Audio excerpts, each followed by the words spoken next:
গল্পের শুরুতেই দেখা যাবে মেহেক গিনিকে বলছে, গিনি বৌদি তুমি আর কতটা নিচে নামবে বলো তো। তুমি যে টিপকে এসব কথা বলছো, তুমি কি নিজের কথাটা একটাবারও বলেছো? তোমার আসল পরিচয়, আসল মুখোশটা কি তুমি ওর সামনে তুলে ধরেছো? তুমি তো গীতা বৌদির নিজের বোন। আমার ভাবতেও খুব অবাক লাগে যে তুমি ওনার বোন হয়ে ওনার বিষয়ে এমনটা বলতে পারো। তাই আমি তোমাকে বলে রাখছি, তুমি গীতা বৌদির বিষয়ে আর একটা বাজে কথা বলবে না। তুমি এটা ভুলে যেও না যে তুমি আজকে এই বাড়িতে আছো শুধুমাত্র গীতা বৌদির জন্যই, না হলে কবেই তো চলে যেতে। এই কথা শুনে তখন গিনি গীতার কথাই মনে করছে, যখন নাকি গিনি এ বাড়ি থেকে চলে যাবে বলেছিল, তখন গীতা গিনিকে বলেছিল, না তুই তোর অধিকার ঠিক পেয়ে যাবি, আমি তোর অধিকার থেকে তোকে বঞ্চিত হতে দেব না।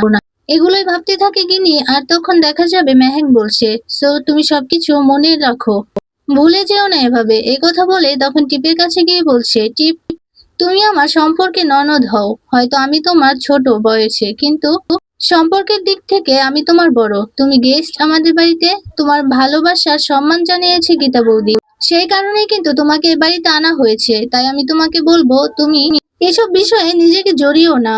আর খাবার দেওয়া আছে, তুমি খেতে এসো। এই কথা বলে টিপ সেখান থেকে চলে যায়।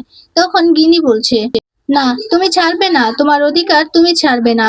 আর আমি শিওর যে ওটা সঞ্জয়, স্বস্তিক না। আচ্ছা, দুটো মানুষ কি একরকম হতে পারে না? হতেই পারে। তাই তোমাকে আমি বলছি, তুমি তোমার লক্ষ্যে স্থির থাকো, আর আমি তোমার পাশে আছি। এই কথা বলে চলে যায় সেখান থেকে। তারপর দেখা যাবে স্বস্তিক, টিপ আর গিনি নিচে নেমে এসেছে। তখন অগ্নিজিৎ মুখার্জি বলছে, কোথায় যাচ্ছ তোমরা? তখন গিনি বলছে, আসলে বাবা ওরা শপিং করতে যাবে আর লং ড্রাইভে যাবে। তখন অগ্নিজিৎ মুখার্জি বলছে, না তোমরা যাবে না। তখন স্বস্তিক বলছে, কেন আমরা যাব না? আমরা যাব।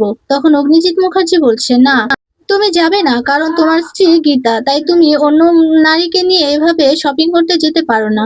তখন টিপ বলছে, কতবার বলবো বলুন তো, ও স্বস্তিক নয়, ও সঞ্জয়, আর ও আমার স্বামী, আর আমরা যাবই। তখন গিনি এইসব কথা শুনে হাসছে। তখন টিপ বলছে, আর আপনি কে আমাদের বাধা দেওয়ার? আপনি কে? আপনি কি আমাদের গার্ডিয়ান? তখন এই কথা শুনে অগ্নিজিৎ মুখার্জি বলছে, না আমি তোমাদের গার্ডিয়ান না, কিন্তু তোমরা আমাদের বাড়িতেই থাকছো। আর তোমাদের এ বাড়িতে যে নিয়ে এসেছে সে কি জানে তোমরা যে যাচ্ছ? সেটা কি গীতা জানে? মনে হচ্ছে জানে না। আর তোমরা গীতাকে না জানিয়ে কিন্তু কোথাও যেতে পারো না। এই কথা বলে মেহেককে ডাকতেই তখন মেহেক আসে। তখন অগ্নিজিৎ মুখার্জি বলছে, দেখ ওরা শপিং এ যাচ্ছে, তাও গীতাকে না জানিয়ে। তখন মেহেক টিপকে গিয়ে বলছে, কি ব্যাপার তোমরা যাচ্ছ শপিং এ, তাও আবার গীতা বৌদিকে না জানিয়ে? তখন টিপ বলছে, হ্যাঁ আমরা শপিং করতে যাচ্ছি, কিন্তু গীতাকে বলার কি আছে? তখন অগ্নিজিৎ মুখার্জি বলছে, তুমি মনে হয় ভুলে গেছো তুমি একটা বাজি ধরে এ বাড়িতে এসেছো, আর কার হাত ধরে এসেছো সেটাও ভুলে গেছো। যদি মনে থাকতো তাহলে নিশ্চয়ই গীতাকে না জানিয়ে এভাবে চলে যেতে না বাড়ি থেকে। তখন দেখা যাবে টিপ বলছে, আপনি আপনার সীমার মধ্যে থাকুন বলে দিলাম, আপনি আমাদের একদম শাসন করার চেষ্টা করবেন না। তখন অগ্নিজিৎ মুখার্জি রেগে যায়, রেগে গিয়ে বলছে, স্টপ, একদম চুপ করে থাকো তুমি। আমার বাড়িতে দাঁড়িয়ে আমার সাথে এভাবে কথা বলবে না। তখন গিনি গিয়ে বলছে, আপনার কোনো অধিকার নেই এভাবে ওদেরকে আটকানোর। তখন অগ্নিজিৎ মুখার্জি বলছে, আমার আছে অধিকার, কারণ এই বাড়িটা আমার। আর ঠিক তখনই সেখানে গীতা ঈশা এলিনও চলে আসে। তখন গীতা এসে বলছে, কি হয়েছে বাবা? তখন অগ্নিজিৎ মুখার্জি বলছে, দেখো ওরা শপিং করতে যাচ্ছে আর লং ড্রাইভে যাচ্ছে, তুমি কি জানো? তখন টিপ বলছে, তাতে আপনার কি? তখন এলিন বলছে, জানেন না আপনি ওনার কি? তখন গীতা বলছে, সত্যি কি তুমি যাচ্ছ? আর তুমি যে যাচ্ছ সেই কথা কি আমাকে একটাবারও বলেছো? আর তুমি যে বাজিটা ধরেছো সেই বাজির কথা ভুলে গেছো? তখন অগ্নিজিৎ মুখার্জি বলছে, গীতা তোমাকে আমি আবারও বলছি, তুমি কিন্তু ভুল করছো। এই মেয়েটা কিন্তু একদম সুবিধার না, যে নাকি অন্য একটা মেয়ের স্বামী নিয়ে এভাবে কাড়াকাড়ি করে, সে কিন্তু ভালো মেয়ে না। তখন তো টিপ রেগে যায়। তখন টিপ বলছে, কি বলছেন কি আপনি? তখন গীতা টিপকে বলছে, হ্যাঁ উনি তো ঠিক কথাই বলেছে। আর তোমরা যদি যেতেই চাও তাহলে তোমাদের সাথে আমিও যাব, তোমরা একা যেতে পারবে না। এই কথা শুনে তখন টিপ বলছে, ঠিক আছে চলো। তখন মেহেক বলছে, গীতা বৌদি তুমি এই অবস্থায় এত ঘোরাঘুরি করবে, তোমার কিন্তু শরীর খারাপ হবে। তখন অভিজিৎ মুখার্জি বলছে, গীতা তুমি কিন্তু ঠিক করছো না এসব, তুমি অসুস্থ হয়ে যাবে। আর নিজের লড়াইটা নিজে লড়তে শেখো। আর তুমি কিন্তু কোর্টে এই কেসটা জিতে নেবে, তাই এসব করার কোনো মানেই হয় না। তখন গীতা বলছে, হ্যাঁ বাবা আমি জানি কোর্টে আমি কেসটা জিতে নেব, কিন্তু আমি ভালোবাসা সম্মান করি, সে কারণেই টিপকে সুযোগ দিচ্ছি, আর আমি জানি স্বস্তিক বাবু আমার কাছেই ফিরবে। তখন গিনি বলছে, কোনোদিনও না, কারণ তোর কাছে কোনোদিনও স্বস্তিক ফিরবে না, কারণ স্বস্তিক মারা গেছে। তখন মেহেক বলছে, তুমি কি কথা বলছো? তুমি ভেবে বলছো তো? তখন গিনি বলছে, হ্যাঁ একদম ভেবে বলছি। ও যেমন মেয়ে, ওর কপালে বেশি দিন সুখ সইবে না। তখন দেখা যাবে টিপ বলছে, কি মেয়ে, কি করেছে ও? তখন দেখা যাবে গিনি বলছে, সেসব না হয় পরেই বলবো ভাই। তখন মেহেক বলছে, তুমি আর শুধরাবে না, তুমি নিজে কি করেছো সেগুলো কি বলেছো? সেগুলো এখন বলবো। তখন গীতা বলছে, তোমরা এবার থামো না। তখন টিপ বলছে, আচ্ছা গীতা, কি অতীত আছে তোমাদের? আর তোমাদের বাড়িতে তো দেখছি পুরোই নাটক চলে। একথা শুনে গীতা অনেক রেগে যায়। রেগে গিয়ে টিপকে বলছে, তুমি গেস্টের মতো থাকবে, তুমি কেন ফ্যামিলি নিয়ে কথা বলবে? তুমি আমার শ্বশুর বাড়ির লোকদের নিয়ে একটা কথাও বলবে না, বলে দিলাম। তখন দেখা যাবে টিপ বলছে, এই বাজিটা তো আমিই জিতবো আর তুমি হারবে, কারণ স্বস্তিক নয়, ও সঞ্জয়, আর সঞ্জয় আমার স্বামী, আর সঞ্জয় শুধু আমাকেই ভালোবাসে। তখন গীতা বলছে, সেটা না হয় বাজি পরেই বোঝা যাবে। তুমি তো বাজি ধরেছো, সে না হয় পরীক্ষার পরেই বোঝা যাবে। তখন ইলিন বলছে, এই বাজিতে গীতা বৌদি জিতবে। আর তারপর দেখা যাবে অগ্নিজিৎ মুখার্জি গীতাকে বলছে, তুমি কিন্তু ভুল করছো গীতা, তুমি ভুল করছো, ঘরে কিন্তু তুমি কালসাপ এনেছো। এই কথা বলতেই তখন গীতা বলছে, থামুন না বাবা এখন। তখন এই কথা বলে এলিনকে বলছে, গাড়ির চাবিটা আনো। তখন টিপ বলছে, না সঞ্জয় তো গাড়ি চালাতে পারে না। তখন গীতা বলছে, উনি গাড়ি চালাতে পারে। তখন টিপ বলছে, না উনি গাড়ি চালাতে পারে না। তখন দেখা যাবে এলিন গাড়ির চাবিটা আনতেই গীতা গাড়ির চাবিটা এগিয়ে দেয়। তখন গিনি বলছে, কোনোদিনও নেবে না, কারণ ও সঞ্জয়। তখন মেহেক বলছে, সেটা না হয় দেখতেই পাবে। ওইদিকে টিপ বারবার করে বলছে, ও সঞ্জয়, ও গাড়ি চালাতে পারে না, ও আমাকে বলেছে। সঞ্জয় তুমি চুপ করে কেন আছো, তুমি বলো। তখন গীতা বলছে, না উনি এই চাবিটা নেবে, উনি খুব ভালো করেই গাড়ি চালাতে পারে, আর তুমি দেখো উনি ঠিক নিয়ে নেবে চাবিটা। এই কথা বলে স্বস্তিককে বলছে, কি হলো, আপনি তো গাড়ি চালাতে পারেন, তাহলে নিচ্ছেন না যে? তখনই স্বস্তিকের মনে পড়ে যায় সে আগের ঘটনাগুলোই। ঝাপসা ভাবে মনে পড়তে তখন গীতার হাত থেকে সেই চাবিটা নেয় স্বস্তিক। এটা দেখে ভীষণ অবাক হয়ে যায় টিপ। তখন টিপ তো অবাক হয়ে গিয়ে বলছে, সঞ্জয় তুমি কি করছো?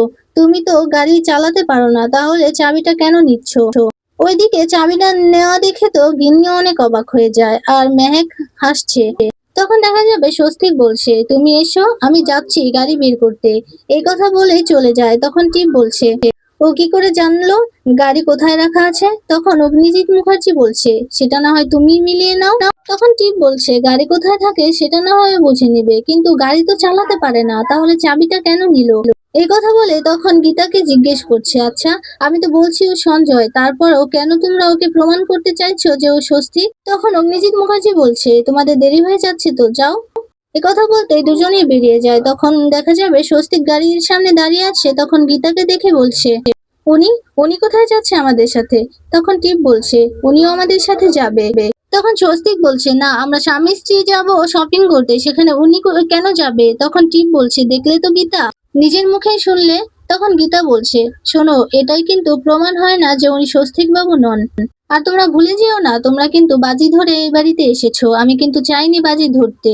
সেগুলো ভুলে গেলে নাকি টিপ? তখন এই কথা শুনে তখন টিপ স্বস্তিককে বলছে, সঞ্জয় ও যাক না আমাদের সাথে, ও গেলে তো কোনো সমস্যা নেই। তখন স্বস্তিক বলছে, আমি বুঝতে পারছি না উনি আমাদের সাথে কেন যাবে। তখন গীতা বলছে, স্বস্তিক বাবু আপনার মনে পড়ছে না কিছু? এইগুলো কি কাকতালীয় নাকি? আপনি একবার ভেবে দেখুন, এ বাড়িতে আসা মাত্রই আপনার সবকিছু মনে পড়ছে, আপনার বাড়িটা চেনা চেনা মনে হচ্ছে।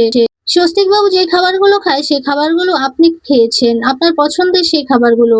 আবার উনি বললো যে আপনি গাড়ি চালাতে পারেন না, কিন্তু আপনি গাড়ির চাবি নিয়ে ঠিক এসেছেন। গাড়ি কোথায় রাখা হয় সেটাও আপনি জানেন। এ কথা বলতে তখন স্বস্তিক মনে করার চেষ্টা করে, কিছুই মনে করতে পারছে না। তখন টিপ বলছে, আচ্ছা তোমার এতটা স্ট্রেস নেওয়ার কোনো দরকার নেই, চলো এবার যাওয়া যাক। এই কথা বলতেই তখন সামনে গীতা বসবে। তখন গীতাকে গিয়ে টিপ আটকে দেয়, বলছে, এই সিটটা শুধুমাত্র আমার, তুমি পিছনে গিয়ে বসো। এই কথা বলতে গীতা গিয়ে পিছনে বসে। সামনে স্বস্তিকের পাশে বসে থাকে টিপ। আর তারপর গাড়িতে বসে গীতা গান গাইতে থাকে। আর তারপর দেখা যাবে বাড়িতে একটা পার্টির আয়োজন করতে তখন গীতা বলছে, স্বস্তিক বাবু তো পার্টি টার্টি পছন্দ করে না, তাই উনি ড্রিঙ্কসও পছন্দ করে না। তখন দেখা যাবে টিপ বলছে, না ও তো আমার সাথে পার্টি করতো, ড্রিঙ্কস করতো। তখন প্রিয়ম্বতা বলছে, তুমি নিজেও তো নষ্ট হয়েছো, এখন আরো মানুষকে নষ্ট করতে চাইছো। তখন গিনি বলছে, আপনি কি গীতার পক্ষ নিয়ে কথা বলছেন? তখন দেখা যাবে টিপ বলছে, আচ্ছা তোমরা বাদ দাও, আমি দেখবো যে সঞ্জয় কার পছন্দের জামাটা পরে। আর এই কথা বলতে তখন গীতা বলছে, আমি জানি স্বস্তিক বাবু খুব সাধারণ একটা কালারের জামা পছন্দ করবে।